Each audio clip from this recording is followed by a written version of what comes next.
은혜로운 특세 되면 좋겠습니다. 오늘 저에게 주시는 하나님의 말씀은 빌립보서 2장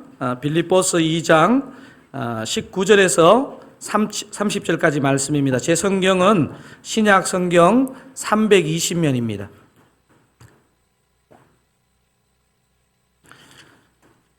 빌립보서 2장 다 찾으시면 제가 19절, 여러분이 20절 그렇게 교독하시겠습니다. 제가 19절 읽겠습니다. 내가 디모데를 속히 너희에게 보내기를 주 안에서 바람은 너희의 사정을 알므로 안위를 받으려 함이니 이는 뜻을 같이하여 너희 사정을 진실히 생각할 자가 이밖에 내게 없음이라.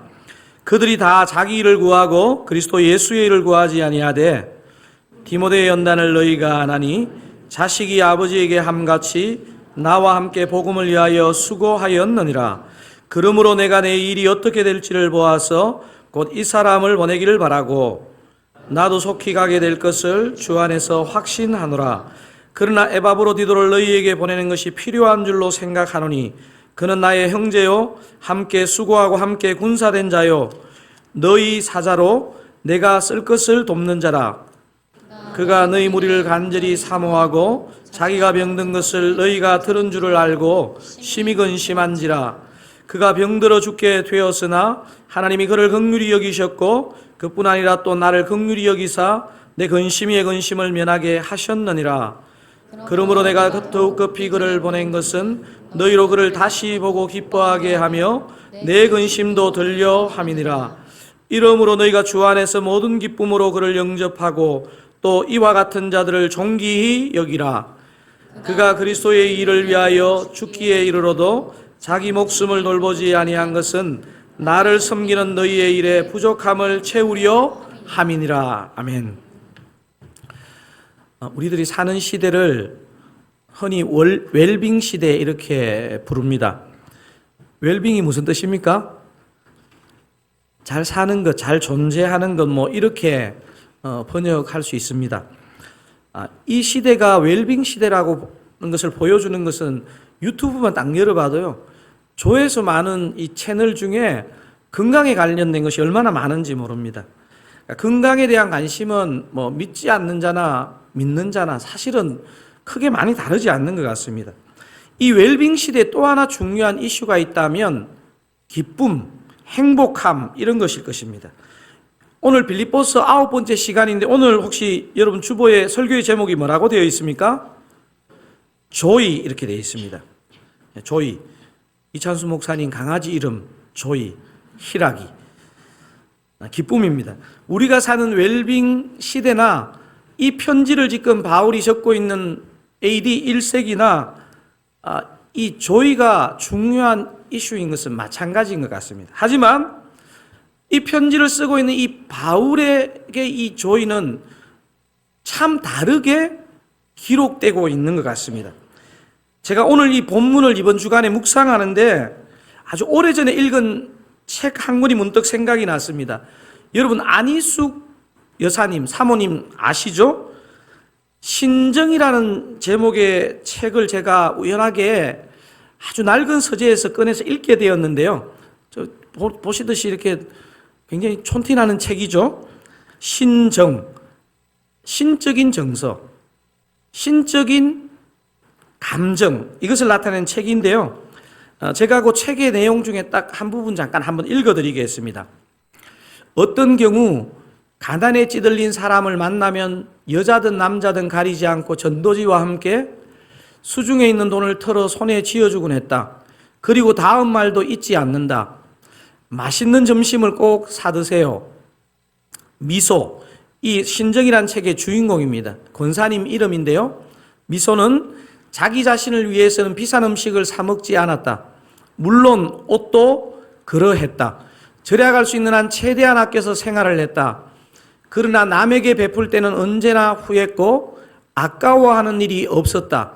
이 모든 일은 성경을 읽는 동안 깨달은 열매였다. 사실 너무 훌륭하긴 하지만 요 내용만 보면요.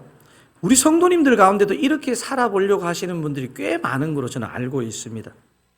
근데 이 이 주인공인 미소라는 권사님의 삶을 들여다보면요, 이게 사실 보통 사연이 아닙니다. 이 의사였던 남편이 정말 이 한 영혼을 그냥 송두리째 짓밟아 버리는 정도로 심하게 외도를 하고, 사실 또 외도를 해서 그러면 이루어가지고 잘 살면 되는데 꼭 아프고 병들면 돌아오죠. 말년에 엄청나게 비참한 신세가 되어 돌아온 왼수 같은 남편을 이 미소라는 권사님이 같이 가정을 다시 이루지는 않지만 정말 주님께서 행인을 섬기듯이 그렇게 섬기는 것을 기록한 책이 신정이란 책인데요. 제가 사실 젊었을 때 이거를 읽으면서 도대체 그리스도의 사랑은 뭐기 때문에 이런 모습으로 나타나는가 하는 마음의 충격이 있었습니다. 근데 오늘 본문을 묵상하는데 그 미소라는 권사님의 이 신정에 담겨 있는 내용이 압축판처럼 오늘 빌립보서 2장 읽었던 부분에 담겨 있다는 생각이 들었습니다. 사랑하는 드사랑 가족 여러분, 이 빌립보서를 이해하는 데 중요한 두 단어가 있다 그랬죠? 두 번째로 많이 반복되어 사용된 단어가 있는데 뭡니까? 오늘 설교의 제목인 조이, 기쁨, 기뻐하라 라는 단어입니다. 여러분, 제가 빌립보서 초반에 여러 차례 강조했는 것 같은데요, 사실 인간적으로 보면 이 편지를 받는 빌립보 성도들도, 이 편지를 쓰는 바울도 인간적으로 기뻐할 만한 거리가 없습니다. 여러분, 빌립보서를 이해할 때 이 빌립보 교회들에게 최소한 3중고가 있다는 말씀을 드렸습니다. 교회 밖으로의 교인과 교회를 향한 핍박. 두 번째는 뭡니까? 여러분, 초대교회 이 시대는요, 신앙을 선택한다는 것은 그들의 조직이나 공동체로부터 쫓겨나는 것이기 때문에 가난이 반드시 따라옵니다. 세 번째, 성도들과 이 바울에게 가장 큰 아픔이었던, 이런 감수를 하고 세워진 교회가 내분을 겪고 있었다는 사실입니다. 기뻐하라고 16번이나 외친 이 편지를 쓰는 바울의 상황은 어떤 상황입니까?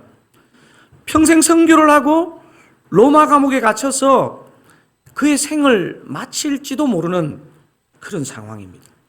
여러분, 그런데 어떻게 16번이나 기뻐하라 이걸 쓰고 있는 것입니까? 만약에요, 우리의 신앙이 진짜 중심이 딱 안 잡혀 있는 상태에서 이렇게 평생 믿음으로 산 사람이 이렇게 불행한 처지에 이렇게 어려운 교회를 향해서 하면요, 마음에 잘못하면 막 시험과 쓴뿌리가 올라올 수도 있습니다. 사랑하는 드사랑 가족 여러분, 오늘 읽으신 본문에는 3명의 사람이 등장합니다. 여러분, 누구인지 혹시 아시겠습니까? 이 편지를 쓰고 있는 네가로 기록된 사람은 누구입니까? 그렇죠, 바울이겠죠. 그리고 디모데, 에바브로디도, 이 세 사람이 오늘 이 본문에 등장합니다. 여러분, 오늘 본문이 2장 19절부터 시작되는데 두 절 앞에 2장 17절을 보면 바울이 빌립보 성도들의 재물과 섬김 위에 자신을 전제로 부었다라는 표현을 합니다. 여러분, 혹시 전제 들어보셨습니까? 전제? 전제는 유대인 제사 마지막에, 제일 마지막에 붓는 적색, 붉은 포도주를 말합니다. 그래서 전제는 피와 죽음을 상징합니다.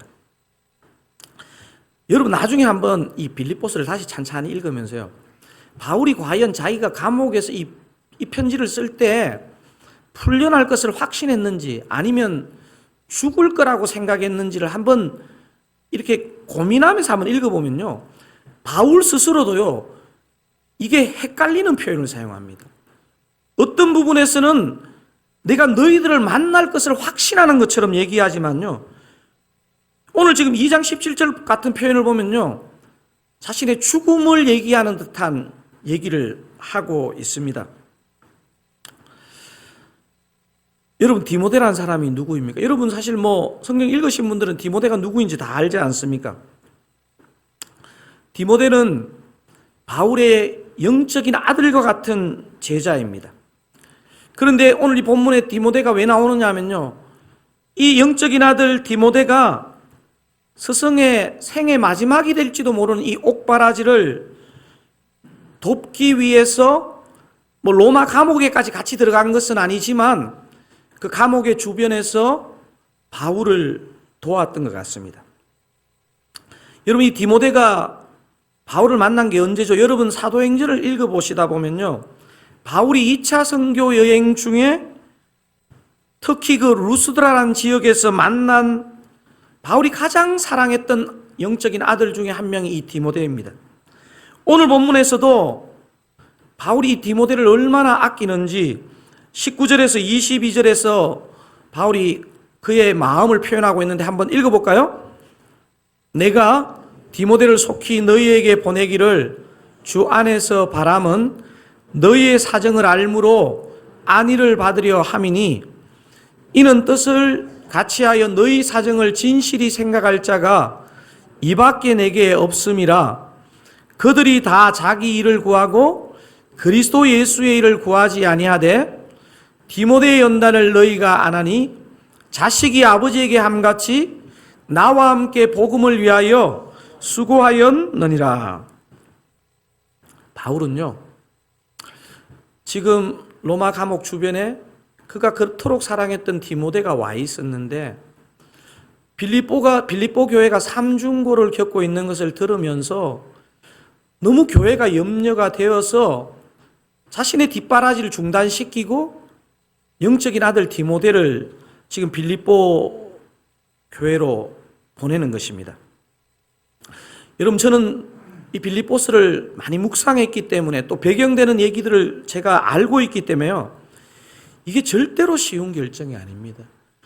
바울이 이미 노년이 되었고요, 이 지금 로마 이 편지를 쓰고 있는 이 감옥에서 생을 마칠지도 모릅니다. 여러분, 그렇게 지극정성으로 자신을 뒷바라지하는 이 디모데를 보내는 게 얼마나 어려운 결정이었겠습니까? 그리고 제가 지도를 찾아서 보니까요, 이 감옥이 있는 지금 로마와 디모데가 가게 되는 그 빌립보 교회, 빌립보까지는 무려 1300km의 거리가 되는, 아무리 빨리 가도 이 시대에 걸어갈 때 아무리 빨리 가도 한 달 이상은 걸리는 엄청난 거리입니다. 자, 오늘 본문에는 디모데 말고도 또 어떤 인물이 나오죠? 여러분이 대답했는데요, 에바브로 디도. 여러분, 신앙을 이상하게 생각하면요, 신앙이 좋아지면 근심도 슬픔도 없어질 거다 생각하지만요, 전혀 그렇지 않습니다. 신앙이 좋아도요, 외로운 건 외롭고요, 슬픈 건 슬프고 아픈 건 아픕니다. 믿음의 사람 바울과 에바브로 디도도 오늘 본문을 읽어보면요, 전혀 바울답지 않게 근심이란 단어를 4번이나 사용합니다. 왜 에바브로 디도를 빌립보로 돌려보내느냐 하면요, 오늘 본문 25절부터 에바브로 디도가 나옵니다. 읽어보면 에바브로 디도가 빌립보에 뭐라고 나옵니까? 사자라는 표현이 나옵니다. 그 사자가 뭐냐면 오늘로 말하면요, 담임 목사입니다. 에바브로 디도는 당시에 빌립보 교회의 담임 목사였습니다. 감옥에 gat힌 바울, 그 빌립보 교회를 설립한 바울을 돕기 위해서 이 빌립보 교회 성도들도 대단한 사람들인 것 같아요. 자신들의 목회자 에바브로 디도를 로마 감옥, 바울 있는 로마 감옥으로 보내어서 그 바울을 옥바라지 하도록 배려해 줍니다. 그런데 이게 웬일입니까? 바울을 돕다가 빌립보 교회 파송을 받은 그 에바브로 디도가 병이 들어 죽을 지경에 이르는 것 같습니다. 오늘 본문에 보면 바울이 그것을 표현하고 있거든요. 그래서 바울은요, 오늘 본문에서 바울답지 않은 근심이란 단어를 4번이나 사용합니다. 26절 나오는 그는 빌립보 교회가 바울을 위에 보낸 에바브로디도를 말합니다. 그 26절에 그가 에바브로디도라는 것을 생각하면서 지금 이제 읽어보면요, 제가 조금 전에 설명했던 내용이 그 안에 다 녹아들어 있습니다. 한번 읽어보겠습니다. 그가 너희 무리를 간절히 사모하고 자기가 병든 것을 너희가 들은 줄을 알고 심히 근심한지라. 잠깐만, 이거 26절 무슨 느낌인지 아시겠죠? 에바브로디도가 교회를 대표해서 와서 바울을 섬기다 병이 들어서요, 그 자기가 병들었다는 것을 빌립보 교회가 듣고 얼마나 염려할지를 근심한다는 내용입니다. 계속 27절 한번 읽어보겠습니다. 그가 병들어 죽게 되었으나 하나님이 그를 긍휼히 여기셨고 그뿐 아니라 또 나를 긍휼히 여기사 내 근심 위의 근심을 면하게 하셨느니라. 그러므로 내가 더욱 급히 그를 보낸 것은 너희로 그를 다시 보고 기뻐하게 하며 내 근심도 들려 함이니라. 믿음도 근심할 수 있죠. 사람을 살리는 근심, 사람을 세우는 근심은요, 주님이 기뻐하는 근심입니다. 왜냐하면 사람을 살리기 때문에. 오늘 본문의 흐름에서 저와 여러분이 놓치면 안 되는 것이 있습니다. 바울을 포함한 이 세 사람, 그도 연약한 육신과 감정을 가진 사람이었습니다. 그러기에 서로의 힘든 상황을 보면서 근심하고 있는 것입니다. 하지만 그 근심이 절대로 부정적으로 흐르도록 놔두지 않습니다. 제가 보니까요, 믿음 좋은 사람도 근심할 수 있는데요, 근심이 자기를 삼키면요, 딱 중단을 시켜야 됩니다. 수감 생활로 언제 죽을지 모르는 바울의 옥바라지를 하다 죽을 병이 됐다가 물론 낫게 되었지만 그것 때문에 빌립보 교회는 근심하고 그것을 염려하는 에바브로디도. 저는요, 사실 이번 주간에 다시 본문을 묵상하면서 하나님이 살아계신데 좀 도와주시지 어떻게 이 지점까지 가나 하는 생각이 들었습니다. 근데요, 제가 묵상하면서 그런 마음이 들었습니다. 왜 하나님은 이런 것까지 허용하셨을까? 그냥 확 응답하셔가 다 고치시면 되는데. 2000년 후에 살 저와 여러분에게요, 진짜 조의가 뭔지, 진짜 기쁨이 어디서 오는지를요, 이 세 사람의 삶을 통해서 보여주기 위해서 이 본문을 기록하고 있습니다. 여러분, 그래서 오늘 본문의 핵심 메시지는 이것입니다. 바울, 디모데, 에바브로디도가 극한 어려운 가운데도 참된 기쁨을 누릴 수 있었던 비결이 무엇인지를 오늘 이 세 인물과 오늘 본문은 보여주고 있습니다. 그 비결이 뭘까요? 여러분 한번 답해 보십시오. 조의의 정신으로 살면 참된 조의를 누리게 됩니다. 우리에게 어떻게 하면 조의가 온다고요? 조의의 정신으로 살면. 조의의 정신. 여러분, 조의가 뭔데요? 조의가 무슨 말의 약자입니까? J 뭡니까? Jesus first. O는요, other second, you third. 저는 조의 선교회 출신 아닙니다. 하지만요, 제가 이 이름이 너무너무 좋았습니다. 여기도 지금 그 잠에 앉아 있는 것 같은데, 제가 그래서 분당 우리 교회 청년부 이름을 제가 조이스라고 지었습니다, 사실은. Jesus first, other second, you third. 여러분, 오늘 이 세 인물이 이 고난 가운데, 이 정말 위기 가운데서 하나님이 사실은 건져주실 능력이 없겠습니까? 그의 삶으로 고스란히 그 어려움을 겪게 하시면서 보여주신 게 뭐냐면요, 조입니다, 조이. Jesus first, other second. 오늘 보면 이 세 인물이 어떻게 이 극한 어려움을 이기고 있습니까? Jesus first입니다. 예수님 중심. 예수님에 대한 절대적인 신뢰. 제가 보니까요, 목사라고 다 믿음 좋은 거 아니고요, 초신자라고 믿음 약한 거 아니고요, 믿음이 제대로 딱 들어가면요, Jesus first 이게 딱 워킹이 됩니다. 그리고요, 사람 때문에, 환경 때문에 조금 근심은 될 수 있지만요, 흔들리지 않습니다. 왜? Jesus first이기 때문에. 그래서 여러분, 사람은요, 의지할 대상이 아니고 긍휼히 여기고 사랑할 대상입니다. 저처럼 교회를 열심히 섬기는 분들은요, 반드시 명심해야 됩니다. Jesus first. 내가 어떤 일을 하고 아무리 많은 일을 해도 Jesus first. O가 뭡니까? Other second. 다른 사람 중심. 다른 사람을 이해하고 공감하는 것입니다. 여러분, 오늘 이 세 인물은요, 예수님 중심이었고요, 예수님 첫 번째였고요, 그리고 이들의 고민의 근심의 포인트는요, 자기가 아닙니다. 자기 연민이 아닙니다. 바울은 디모데와 에바브로디도를, 에바브로디도나 디모데는 자기의 스승 바울을, 또 이 세 사람은 빌립보 교회를 염려하고 있습니다.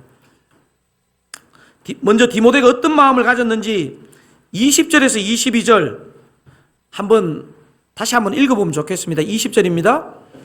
이는 뜻을 같이하여 너희 사정을 진실히 생각할 자가 이밖에 내게 없음이라. 그들이 자기의 일을 구하고 그리스도 예수의 일을 구하지 아니하되 디모데의 연단을 너희가 안 하니 자식이 아버지에게 함같이 나와 함께 복음을 위하여 수고하였느니라.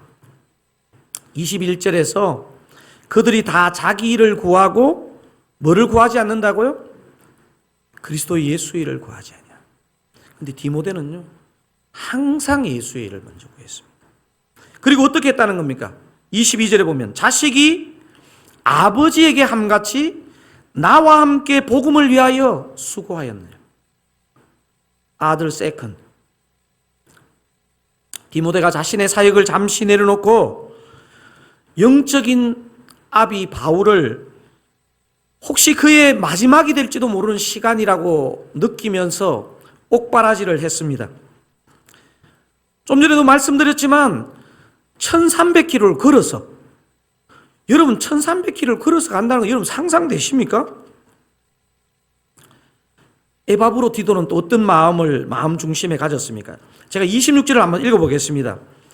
그가 너희 무리를 간절히 사모하고 자기가 병든 것을 너희가 들은 줄을 알고 심히 근심한지라. 여러분 좀 전에도 제가 얘기했던 것처럼 이 26절에 이 에바브로디도의 심정을 아시겠죠? 자기가 바울의 옥바라지를 하다가 병들어 죽게 되었는 소식을 빌립보 교회가 듣고 근심한다는 생각을 하면서 자기가 아픈 것보다 그게 더 걱정이 되는 거예요. 제가 어제 이 말씀을 묵상하는데요, 나는 그런 목회자인가? 내 어떤 안위가 아니고 성도나 교회의 그런 부분을 진짜 생각하는 목회자인가를 고민하게 되더라고요. 에바브로디도는 자신이 죽을 지경이 되었는데도 바울을 생각하고 빌립보 성도들을 염려하고 있습니다. 바울은 또 어떻습니까? 감옥에서 생을 마칠지도 모르는 상황에서요, 여러분 저는 이런 생각이 들었습니다. 제 같으면 그래, 하나님을 위해서 또 이 교회를 위해서 에바브로디도 너는 가라. 근데 디모데 너는 좀 있으면 좋겠다. 이런 거 아니겠습니까 사실? 그런다고 누가 또 욕하겠습니까? 근데 둘 다 가라는 것입니다. 둘 다 가서 교회를 세우고 교회 어른을 목회 지도하고 너의 살아있음을 너 몸으로 보여라, 이렇게 하는 것입니다. 사랑하는 성도님 여러분, 이게 행복의 이유이고 복음의 능력입니다. Joy, Jesus first, other second, you third. 꼭 바울, 디모데, 에바브로디도 오늘 성경에 나오는 사람만 이렇게 살아갑니까? 저는 이번 주에도요, 이렇게 살아가는 우리 초신자 자매를 제가 만나고 참 도전도 받고요, 충격도 받고 은혜도 받았습니다. 우리 2부 예배에서는 사실은 이 자매가 사실은 유아세례 간증문을 1부에서만 그때 유아세례 받으면서 간증문을 했기 때문에 이 부분들은 잘 모르실 건데요. 제가 어제 자매 허락을 받아서 지난번에 나눈 그 유아세례 간증문을 좀 다시 이게 예배 때 좀 나누어도 되겠냐 허락을 받고 나누게 되었는데, 이 자매의 사연을 한번 잠깐 읽어드릴게요. 안녕하세요. 저는 이번 유아 세례를 받는 유치부 8학반 황도윤, 황정윤의 엄마입니다. 저는 모태신앙으로 고등학교까지 교회를 다녔지만 주님을 인격적으로 만나지는 못한 채 20살 때부터는 교회마저 떠나 제 인생을 스스로 계획하며 살아왔습니다. 신앙이 없는 남편을 만나 결혼 후 3년 동안 아이가 생기지 않아 병원을 찾았고, 난임으로 시험관 시술을 준비하면서 처음으로 인간의 힘으로는 생명을 낳을 수 없음을 깨달았습니다. 아이만 주시면 주님 뜻대로 살겠다고 서원하며 엎드렸고, 주님의 크신 은혜로 동시에 두 아이를 만났습니다. 그러나 힘든 육아와 코로나로 서원은 까맣게 잊어갔고, 다시 나의 옛 습성대로 나의 계획으로 아이들을 양육하다가 작년 4월 두 아이 모두 자폐 스펙트럼 진단을 받았습니다. 낭떠러지에서 지푸라기라도 잡는 심정으로 주님께 달려왔는데, 주님은 저를 안아주시고 사랑으로 품어주셨습니다. 저는 더 사랑교회에서 주님께 더 사랑받고 주님을 더 사랑하게 되었습니다. 이제는 주님이 제 삶의 주인이시고 또한 제 자녀의 아버지시기에 가정과 두 자녀를 책임져 주실 줄 믿습니다. 두려움과 낙심이 몰려올 때 그것보다 더 크신 주님의 완벽하고 선한 계획을 신뢰합니다. 힘들고 지쳐 눈물 지울 때도 있지만 주님의 중보로 일어서겠습니다. 나의 아빠, 아버지이시며 신랑이신 주님과 동행하며 자녀를 양육하겠습니다. 주 예수를 믿으라. 그리하면 너와 내 집이 구원을 얻으리란 말씀을 잊지 않고 사모하겠습니다. 여호와 보시기에 거룩하고 온전히 주님만 의지하는 도윤이 정윤이 되기를 소망합니다. 함께 웃고 함께 우는 우리 다락방 식구들과 순장님께 감사드립니다. 늘 제가 기도하는 것보다 더욱 응답하시는 주님께 영광을 올립니다. 감사합니다. 이번 주에 제가 전도사님과 함께 이 자매 집을 신방하러 갔습니다. 참 이 두 아이를 키우는 게 자매에게는요, 그냥 제가 봐도 보통이 아니었습니다. 제가 보니까 제가 빙수기 될 때 보면 항상 그 두 아이를 데려와가 저기서 모자실에서 잠옷실에서 예배를 드리더라고요.